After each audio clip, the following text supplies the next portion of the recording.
Hi there guys, this is Cassandra. I'm a Riffle in Time and I'm so glad you're here. Today we are doing the #Tarot Academy Awards. Fairlight Tarot did this last year and is doing it again this year for the 2024, and I'm just excited to do it. I didn't get to participate last year. I don't watch like any award shows or anything like that. I don't actually have cable, so I don't watch things like that, but this is the award show I would watch, so I'm excited to participate and I'm excited to see everybody's. There are several awards or prompts here that we're going to go through, and they're set up like best screenplay, but that's our first prompt, so I'll just read it. A deck with a great guidebook that stands out in a sea of boring little white books. So it's like a little twist to make it tarot specific. But a lot of these prompts are for tarot or oracle, like it's not one or the other, but there are two that are very specific, like it's a tarot deck and an oracle deck. So this first one though is just any deck. So we have the Energy Archaeology Oracle here for me. There was another deck that I almost chose for this one, which you might already have guessed, but it actually is in later on one of them, and I wanted to be fair because I think there are too many good guidebooks out there to have one deck take up too many spots. So we have the Energy Archaeology Oracle. And this guidebook is one of my favorite guidebooks of all time. I love this thing, and I will continue to gush about it forever. I'm going to show you the little table of contents. There's a ton in there. One of my favorite things about this guidebook, though, is that not only does it have a table of contents, but it has a skeletal index. You could look up straight from the skeletal system, which I think is delicious and lovely. There's also a whole section about understanding the deck. So you have a ton of information about the different backgrounds and environments, flora, fauna, light and energy. There's working with the deck. There is what an oracle, or like working with it as an oracle, a reference manual, a journal practice, the cycle of communication. There is also an entire thing about the cycle of communication. If you don't know what it is, there is the kind of different options of little spreads you can do, which there's obviously specific to the deck as well, not just like a card of day one, but I love that, like release and resistance, alchemy magic, pathway to clarity. Oh, these are so good. Like really, really thoughtful spreads, deepening your understanding. So here is, we have anatomy, bone alchemy, archetypal energy, the elements in your bone, like literally so much more information about the pathways. And then each card has all of this. So we have properties. So this will go over elements, relating and corresponding cards, the actual like anatomy, and then you have energy and wisdom, and then 4 journal prompts usually at the bottom. And for every card, there's that much information. Like every single card. It's just so thought out and so thoughtful. And then there's in the back about the creator and the illustrator. And I just think it's so good. I also use this deck a little differently than maybe some people do. I will take the kind of where I'm holding like pain or discomfort in my body when I'm doing my body scan, and I will use that skeletal index to choose my card and read that part and do those journal prompts. And I think it's so unique in that, and I just love it so much. It was like, I thought again of just 2 decks immediately, and I think for guidebook's sake, this is one of just guidebooks I will never live without. I don't think I could ever like get rid of that deck. In a million years, cold dead hands, you will pry. Okay, so the special effects is a deck that is visually out of this world, and I was actually really excited because I did my answers while I was watching Fairlight Tarot's video, And so right when she would say like what the prompt was, I would pause it and I would think of what mine was. And this one was actually, we both said the same deck, which I thought was cool. That actually happened another time as well. So the deck we both chose for this is Blood Moon. And I mean, it is out of this world. Sorry for the ups. I should have remembered to flip the cards for you. The moment I turn the whole deck, though, will be the moment that it is no longer upside down. But this deck is some of my favorite artwork of all time. It takes me somewhere completely different. There's just, to me, nothing else like it. It is very unique in my collection. And it's otherworldly. I mean, it's so funny. It was just like the first immediate thought. And for it to also be what was chosen by the creator, I thought was literally this whole, watch me right now. So I'm going to turn the deck because it seems like maybe, let's see if it works. But again, this is just a beautiful deck, and the artwork is exactly what draws me in. Now, this is another one that has a really great guidebook. It's like a table kind of book though. And so I almost chose it for this. It was another deck that I thought of for the screenplay, but I think the images themselves are really what draw me into the deck. And that the guidebook I love because I love the images.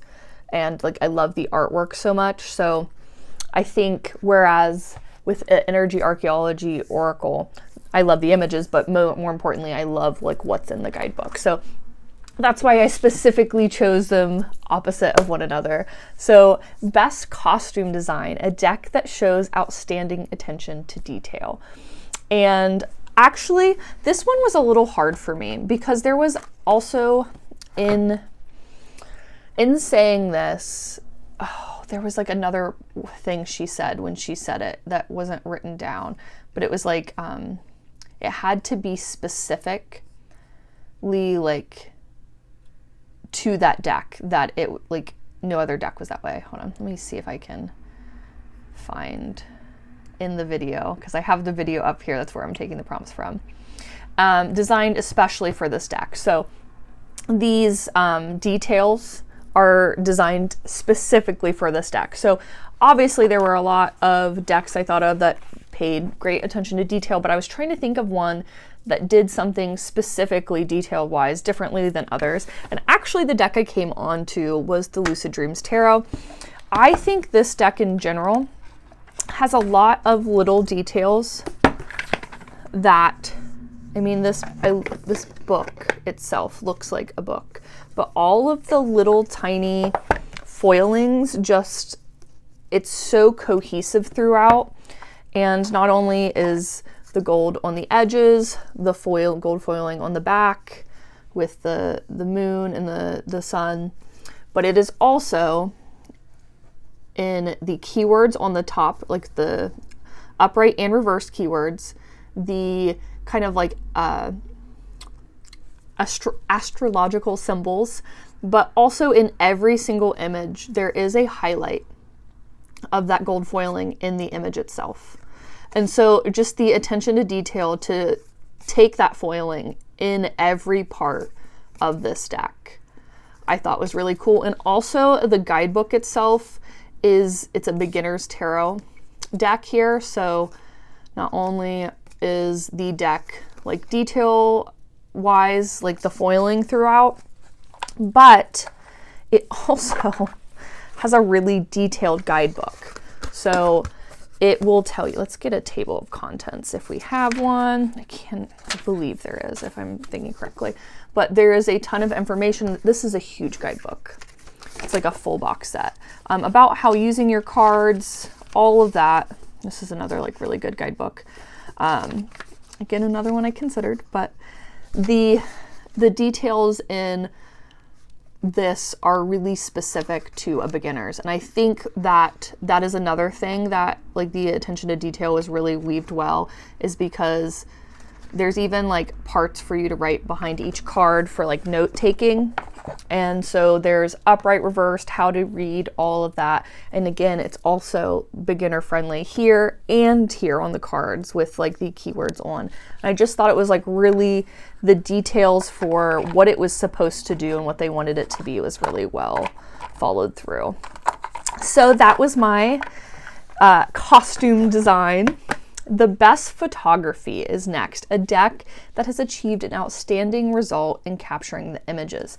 Now, I took this quite literally because she also chose a deck that was a photography deck, so I chose also a photography deck.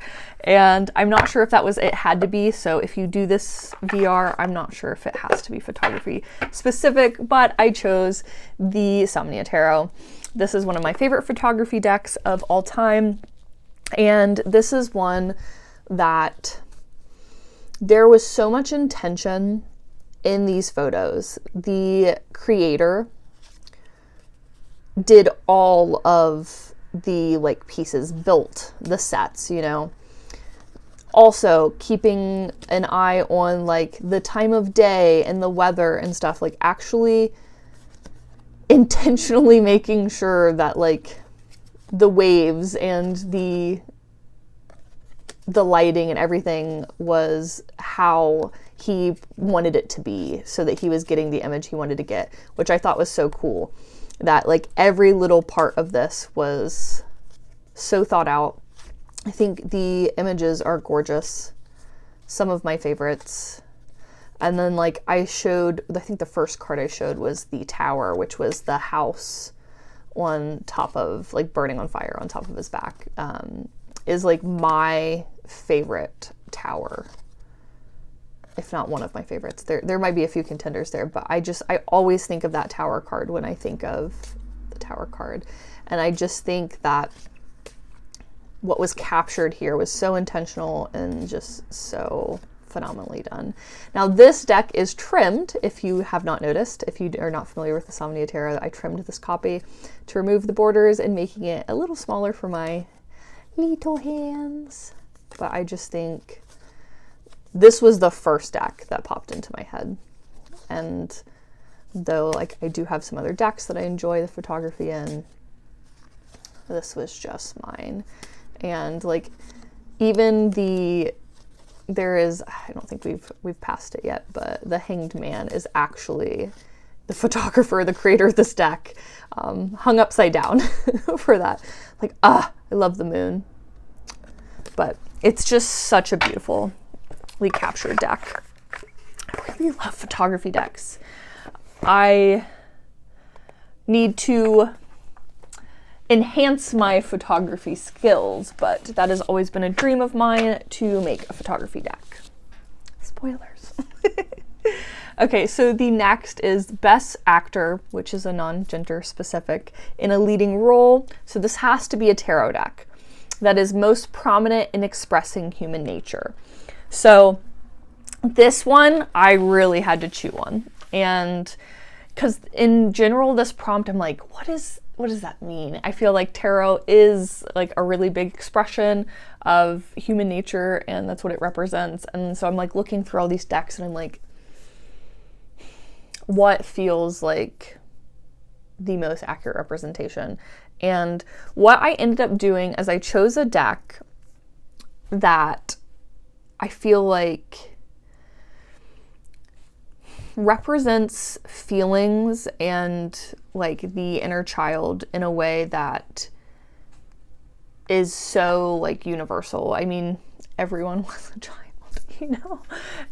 You grow up and everyone can be so many different things and have so many different experiences, but the childlike wonder that the Playful Heart Tarot gives me feels just so relatable, and the guidebook is written in a way that just feels like very upfront and forthright. And the other deck I considered for this, I'm gonna also show, and so that might be a little bit of cheating, but I'm gonna show it to you anyways. But this one, I just feel when I pull a card from this deck, I feel what the card was. Like, I feel the fear.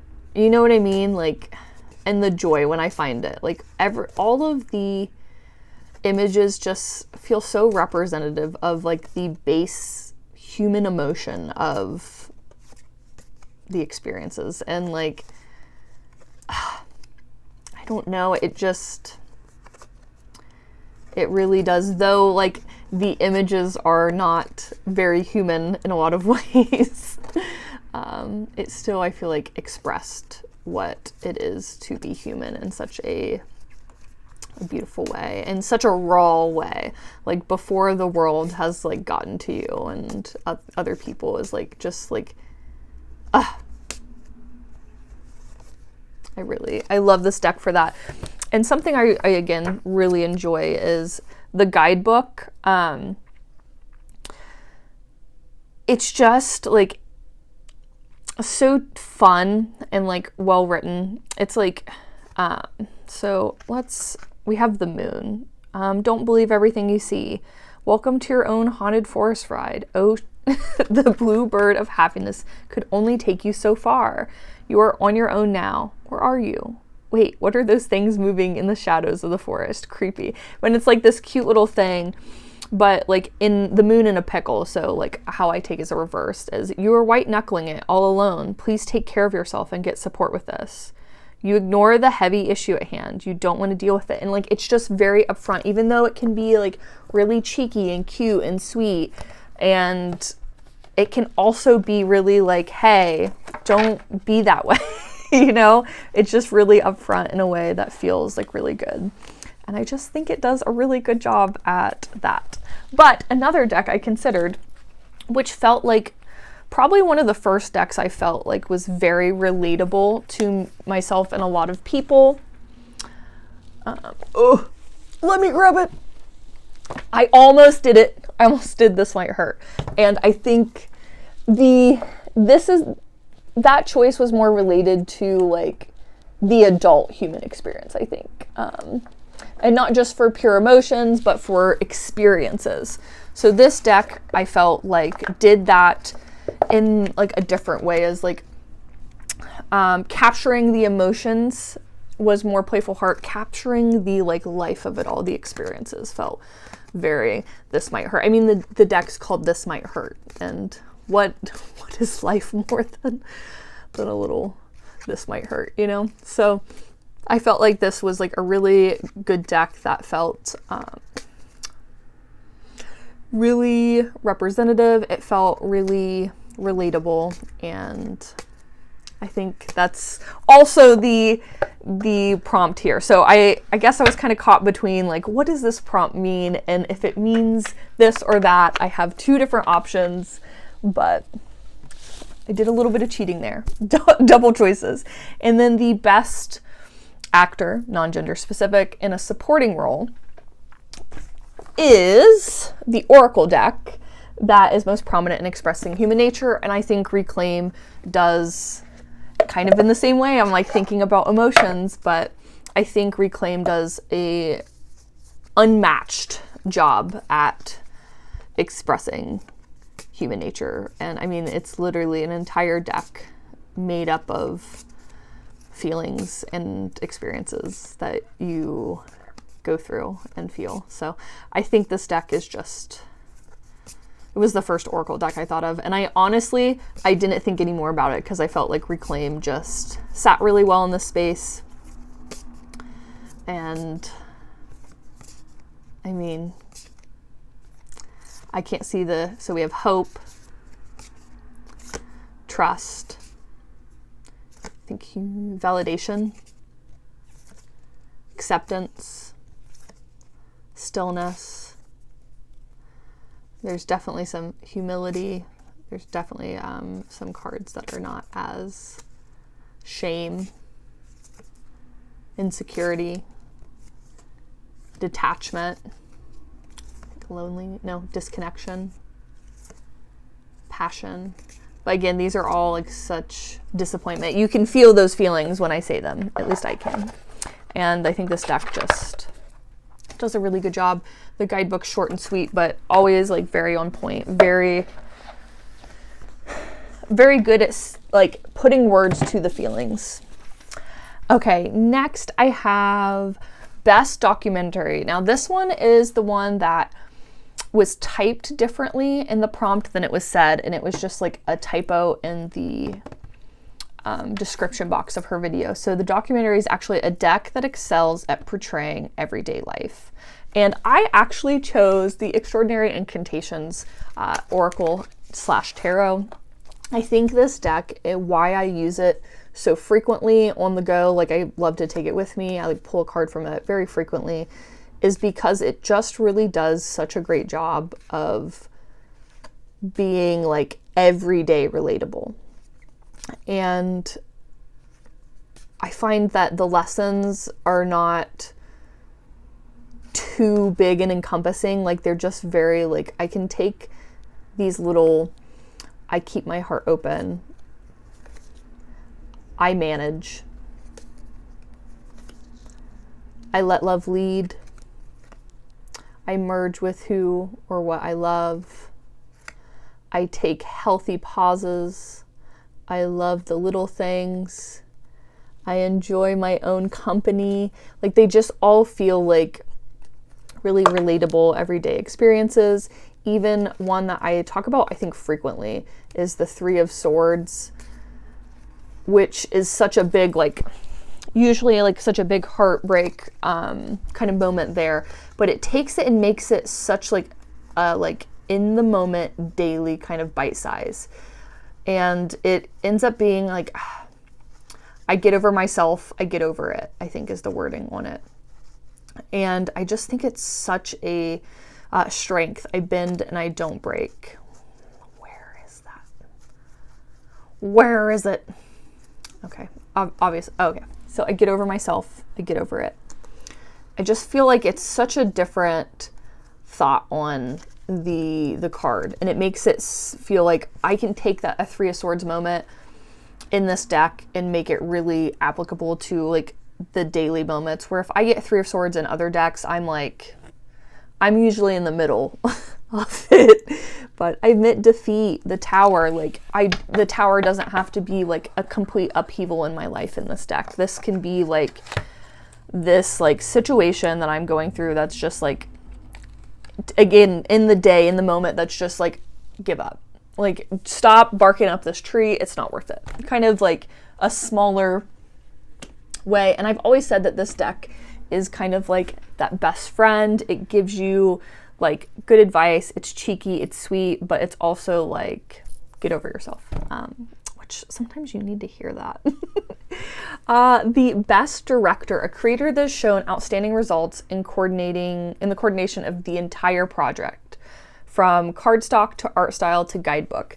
And I picked the set. I feel like I felt really, again, validated in the fact that the first set I thought of, like the first deck I thought of was also, and like the first creator I thought of was the same. There are so many creators that this could be, so I didn't let myself think of it any more than that. I just was thinking of a project, like a collection that just was so cohesive, and the Green Glyph collection, and it's James R. Eads, maybe, I believe. Oh, so good. This collection, there's also another deck, it's the Lenormand. I do not have the Lenormand, but this collection, I mean, look at it. Look how now if you look, each of these are not the same, though they look like they could blend. Like if you look at the little symbols, like these are the runes, like you're seeing symbols from the decks themselves. The little foiling, the backs, again, so cohesive, so thought through.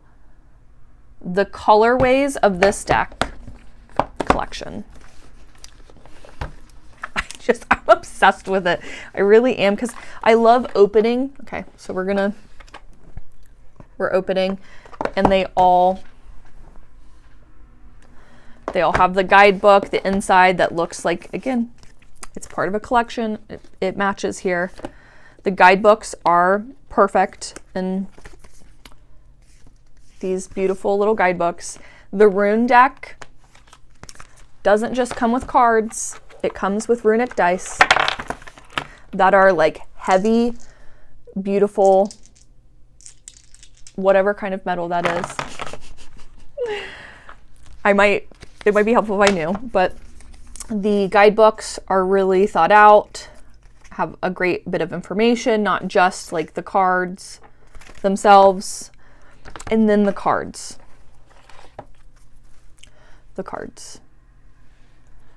The edges of all of them and the backs of all of them.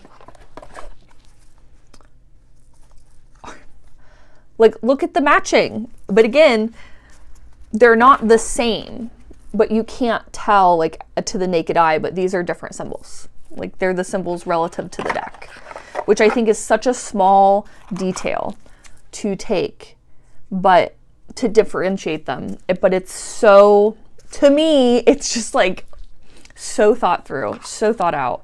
And one of my favorite cards in the Oracle deck is this little goat, and he's eating the border, and I just think it's so funny. And then every single card has some foiling on this. So one here that has like a full, but look at that. This is another one that I thought about attention to detail. But again, the curation of this whole collection just felt like otherworldly. I mean, and this is the Oracle, I think I said. Okay. We have the tarot. And I mean, just look at the colorways and how they, like, the tarot deck is this blue, and then you have the rune deck. You have the yellow, which is the Lenormand. Like, literally the colors of the decks themselves are inside of, it's just so beautiful. Like, it takes me to another place how like intentional this set is. And I think they're beautiful. I'll show you. I mean, like, seriously, the colors, same colorways, they all like go together. And again, even with the boxes, like, these are the colors of the boxes of the different decks. How cool is that? It has to be this, as though there's like a million creators I can think of, and like how intentional their sets are and all the things. Like, there's so many people who could have this, but this one definitely stood out to me because like the collection is a full collection. It's not just like separate decks. It's really thought through for each deck to go together, and like the whole set of it all. And I just think it takes a lot of like time and intention to do that. Oh guys, we got to move over. I try to keep my bigger boxes in the back. Oh my god, all mixed around, so I can, because those are taller and I can see them even when, oh, my shelf's a mess, guys. My shelf's a mess. Okay, so next, best movie in a foreign language. So this is a deck that excels in all categories presented that is awarded for the Lifetime Achievement. Now, this is supposed to be a deck that is in a foreign language. And this is not just, okay, so I only have one deck in a foreign language. I really struggle when I can't read the guidebook of a deck, of like an Oracle deck. There's several decks I've seen from Waves of Your Soul, actually shares decks all the time. I'm like, I'm just gonna get it. And I do hesitate though, because like not being able to like read. So what I did is the Janasa Joust tarot is the one I do have that is in a foreign language. And what I've done is actually trimmed the cards so you can't actually see the words, unfortunately. So this deck normally does have keywords on it that are in another language, and what it is to me normally is distracting because I don't know what it means, and I try to like translate it in the same way I don't like I trimmed Somnia and like other decks because I don't like having the words on there. It just lets me read it more intuitively, and I think going forward and like the next few years, like I'm going to be taking leaps on decks that I feel like I can read intuitively and get out of my head about having to know what like the words are. Like, yeah, having a guidebook is important, and I'm one of the like people I know who really advocate for a guidebook. I know a lot of people don't love guidebooks, but I think that whether you love them or not, like, I think they can be really helpful. But I do think that there are plenty of decks that, like this deck, that I can read without knowing the exact words. And there's also a guidebook that is digital if I did want to look, and that is dual language. It's translated in English as well.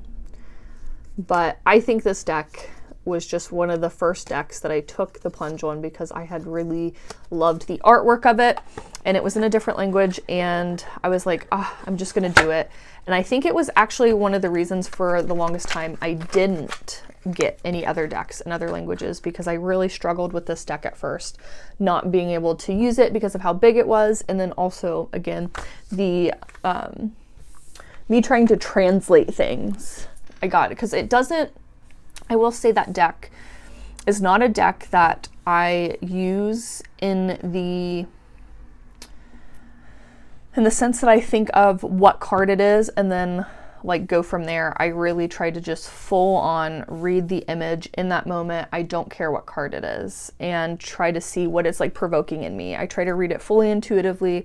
And so I use that deck a little differently than I do a normal tarot, if that makes sense. And then last was the one that had me sweating so much, the best movie. This is a deck that excels in all categories presented and is awarded the Lifetime Achievement, but this is in English language, so I have most of my decks in that language. So I had to be really thoughtful. And so I'm thinking of a deck that has a great guidebook, a deck that is visually out of this world, a deck that shows attention to detail, a deck that has achieved an outstanding result in capturing images, a deck that is prominent in expressing human nature, a deck that, we had it written down, is a deck it excels at portraying everyday life, a creator that has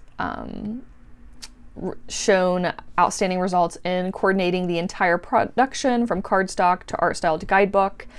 And so encompassing all those things, and the Gentle Tarot is the one I thought of because I think there's something so beautiful about the Gentle Tarot in itself, but also how Mari keeps growing this Gentle Tarot concept into different pieces. Like, I now have a bag that is intentional for the guidebook, the full-size guidebook that was made after the deck.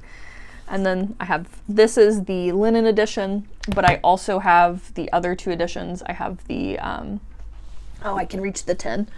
I have the tarot in the 10. I also have the first edition. So this is just one of those, actually, I will dig for it. It's in my bags. It's in my bags. Because I want to show you also, like, again, just so cohesive throughout. There's also a journal that she does with it. There's like 3 different options, and they have little stickers for the cards. She does different tapestries, all kinds of different things with the Gentle Tarot that's made it, again, the coordination of an entire production, which is so beautiful. I think that let's look at the bigger images so that we can get on in there. I think that one of the things I love about this deck is in every copy, every different variation, is the images. I think that they just feel so good. And I think the guidebook does such a good job at making it relatable to everyday experiences, to human nature. I think that the artwork is visually out of this world. I really love Mari's art. I think it captures something so unique. I don't know another deck that feels like this, except the one coming up, which is the Companion Oracle. There's going to be several companion oracles that she's working on, like a set of them. And the first one is about to go to Kickstarter. So if you're seeing this, I'm not sure when, but double check on Mari's page if you're interested. She is also doing the Gentle Tarot again as like another option on that Kickstarter, but making the backs, I think, different. She's going to make them match the Oracle. But I just think this deck is something so special. And it is the other deck that I thought about when I was thinking about the guidebook that has like a great guidebook for the Screenplay Award. I will never stop loving this. This guidebook makes Mari's deck like even more, because I think this does a really good job at, there is a quote, there is kind of like a little explanation about the card, there's an upright and reversed meaning, which usually has a lot of good like questions in them that I use to journal with, and then there's also a whole section here on the art symbolism, and each card is full print. Like, it's just such a beautiful creation, and I find so much in it. Another thing I really love, like attention to detail again, but another thing I really love that Mari has in these decks, oh, here's the contents. Let me find it. This is just a lot of how-to information, helpful information in learning how there's spreads, there's like what you always see, but the opening and closing intention that comes with the Gentle Tarot, I think, is really beautiful. If you have the linen edition, it comes in the little cards. So opening and closing intention. And then if you have the linen edition instead of the book, you get these. With the 10 edition, you get the digital guidebook, which you can also have a PDF of it, but you get these little guide cards, which I think are so sweet. They have like the keyword kind of phrase on it, like the little affirmation, which I think is on its own. I could just use it with that. I just think the whole shebang. And then there's, again, about to be a collection of Oracle decks that go with it. What is the name of the first one? It's has to do with fire. I can't remember exactly. We're gonna double check because I love Mari and I want to share. I am also a part of Mari's Patreon. I try to always be a part of somebody's. I will shift over time when I can't do multiples, but I try to support different Patreons and different creators. Let's see. Here it is. Okay. My Friend Fire is the first companion Oracle deck to the Gentle Tarot. And I think there's what she wants to do is elementally have the collection of decks, which I think is so cool. And again, I just really think Mari is such a beautiful human and I love her. So there's that. There's, I think it's a very deserving best movie. So there are like literally 100 more decks I could go over.